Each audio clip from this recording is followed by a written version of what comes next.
Good morning class.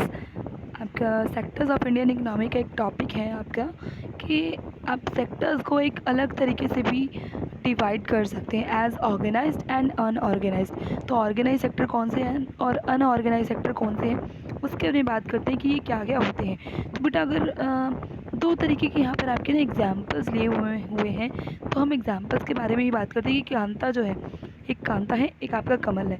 तो दोनों के बारे में पहले हम जान लेते हैं। तो कांता जो है वो एक ऑफिस में काम करती है। वो अपना ऑफिस जो है वो 9:30 बजे से 5:30 बजे का उसका टाइम है। उसको सैलरी जो है बिल्कुल रेगुलरली मिलती है कि मंथ एंड होता है और उसको सैलरी मिल जाती है। और सैलरी के साथ साथ उसको पीएफ वगैरह भी मिलता है जो गवर्नमेंट की तरफ से आज उसको दिया जाता है। उसको मेडिकल फैसिलिटीज़ और अदर अलाउंसेस भी मिलते हैं। और कांता जो है उसको संडे को ऑफिस नहीं जाना होता है। और ये संडे का जो ऑफिस उसको नहीं जाना होता है कि उसके लिए एक पेड हॉलीडे है, यानी कि उसको छुट्टी करने की भी यहाँ पर क्या मिल रहे हैं, पैसे मिल रहे हैं। यानी कि संडे के दिन वो काम नहीं कर रही है लेकिन फिर भी उसको पैसे मिल रहे हैं। सो जब उसने ज्वाइन किया था तो उसने कैसे ज्वाइन किया था, उसको एक अपॉइंटमेंट लेटर वगैरह में दिया गया था जिसके अंदर काम की सारी टर्म्स एंड कंडीशंस वगैरह सारी उसके अंदर अवेलेबल थी।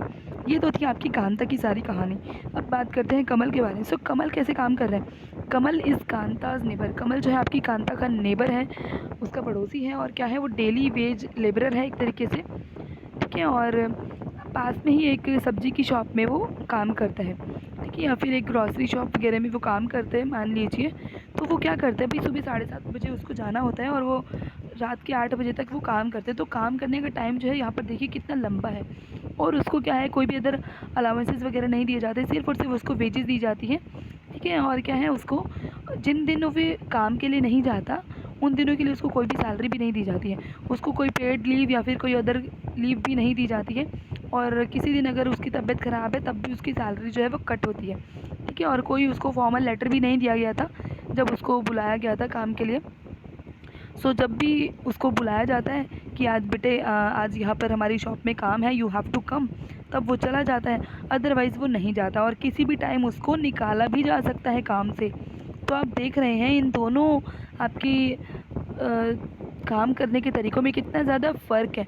तो आप देखिए बेटा, ये जो कांता जहाँ काम कर रही है वो एक ऑर्गेनाइज्ड सेक्टर है। तो ऑर्गेनाइज सेक्टर का क्या मतलब है, एक ऐसी जगह जहाँ पर आपकी बिल्कुल सभी चीज़ें बहुत रेगुलर हैं, बहुत ऑर्गेनाइज्ड तरीके से की हुई हैं कि भाई सब कुछ आपको आराम से दिया जाएगा, भाई सैलरी भी टाइम पे मिल रही है, बहुत सारी आपको सुख सुविधाएं भी मिल रही हैं। आपको जो है आपके एक्सप्लॉयटेशन का भी ध्यान रखा जा रहा है कि आपको कोई भी एक्सप्लॉयटेशन ना हो। आपको जो भी कुछ किया जा रहा है, factories act, minimum wages act, payment of gratuity act, ये सब के हिसाब से ही किया जा रहा है। ग्रेजुटी बता दी जाए, आपकी पेंशन जैसी होती है जो आपको आफ्टर पेंशन जैसी नहीं, आपकी रिटायरमेंट फ़ंड के जैसी होती है ये, कि जब आप रिटायर होते हैं आपको थोड़ा पैसा यहाँ पर मिलता है।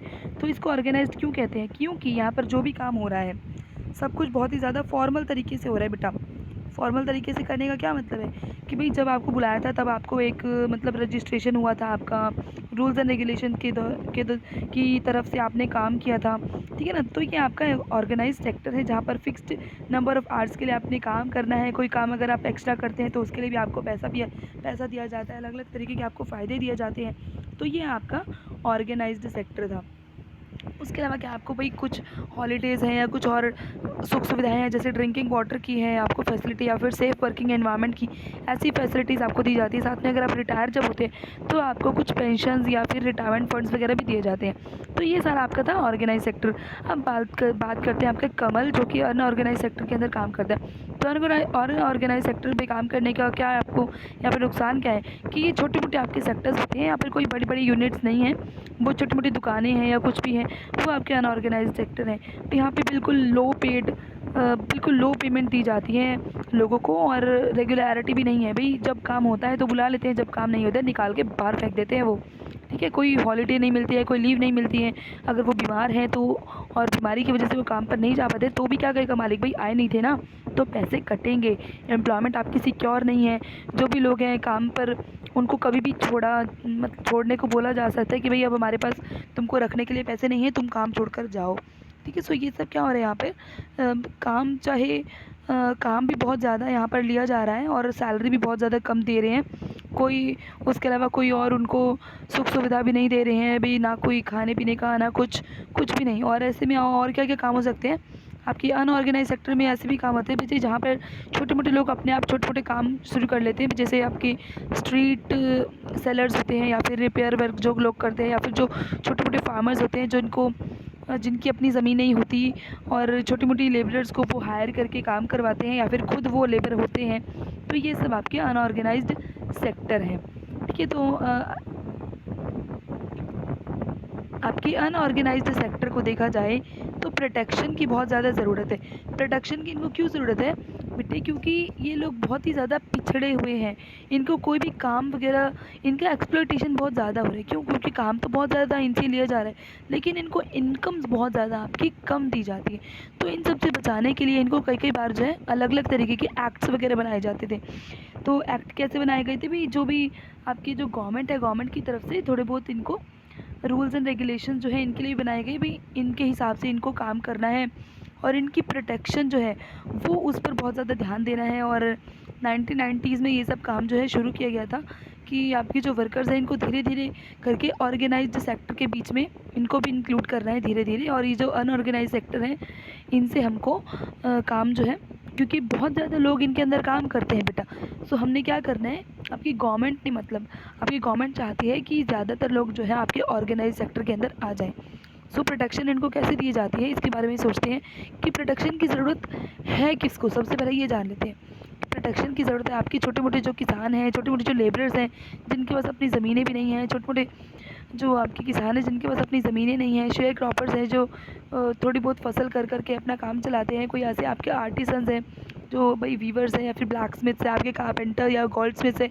ये सब क्या करते हैं आपकी देखा जाए तो रूरल एरियाज़ में रहने वाले 80% लोग हैं जो कि इस कैटेगरी के अंदर आते हैं, जो बिल्कुल आपकी बहुत ही कम कम काम कर पाते हैं, उनको बहुत कम पैसे मिल पाते हैं। और अर्बन एरियाज़ में क्या है, अर्बन एरियाज़ में आपके ये तो थे आपकी रूरल एरिया वाली बात जो हमने की, फार्मर्स हैं या फिर आपके छोटे मोटे काम करने वाले हैं वो सब। और अर्बन एरियाज़ में क्या है, आपके छोटी मोटी जो फैक्ट्रीज चला रहे हैं या फिर जो छोटे मोटे आपके वर्कर्स जो लगे हुए हैं, जो ट्रेड एंड ट्रांसपोर्ट के सेक्टर में काम कर रहे हैं भाई, स्ट्रीट वेंडर्स हैं, सब्जी बेचने वाले आपके हो गए, जो और जो सिर पर टोकरी रख के सामान बेचते हैं या फिर एक्टिवा वगैरह पर अपने कपड़े बेचते हैं या फिर कूड़ा बेचने वाले होते हैं। ये सब क्या है आपके अर्बन एरियाज़ में रहने वाले ये गरीब लोग हैं जिनको प्रोटेक्शन की बहुत ज़्यादा ज़रूरत है। और साथ में आपकी जो शेड्यूल कास्ट हैं, जो बैकवर्ड एरियाज़ में रहने वाले लोग हैं, जो बैकवर्ड कम्युनिटीज़ हैं, जो बैकवर्ड ट्राइब्स हैं, उनको भी आपके अनऑर्गेनाइज सेक्टर के अंदर जो है प्रोटेक्शन की बहुत ज़्यादा उनको ज़रूरत है, क्योंकि इनका जो क्या कह सकते हैं, इनको जो इनकम मिलती है वो बहुत ही ज़्यादा इर्रेगुलर है और इनको साथ सोशल डिस्क्रिमिनेशन भी बहुत ज़्यादा किया जाता है। डिस्क्रिमिनेशन कैसे भाई, इनको नीचा समझा जाता है भाई, आप मंदिर में नहीं जा सकते हैं, या आप हमारे घर में नहीं आ सकते हैं, या बहुत तरीके के आप यहाँ काम नहीं कर सकते हैं। इस तरीके के बहुत ज़्यादा बच्चे सोशल डिस्क्रिमिनेशन जो है बहुत ज़्यादा किया जाता है। तो इन सब से इनको जो है बचाने की बहुत ज़्यादा यहाँ पर ज़रूरत है। सो आपके इस तरीके से आपकी जो गवर्नमेंट जो है इनको प्रोटेक्शन वगैरह दे सकती है, कुछ ना कुछ इनको सपोर्ट दे सकती है, इनके लिए सोशल डेवलपमेंट के लिए कुछ ना कुछ इनके लिए बना सकती है, ताकि अनऑर्गेनाइज सेक्टर में काम करने वाले लोगों का एक्सप्लॉयटेशन कम से कम हो। ठीक है बेटा, सो नेक्स्ट टॉपिक अभी नेक्स्ट वीडियो में डिस्कस करने जा रहे हैं हम।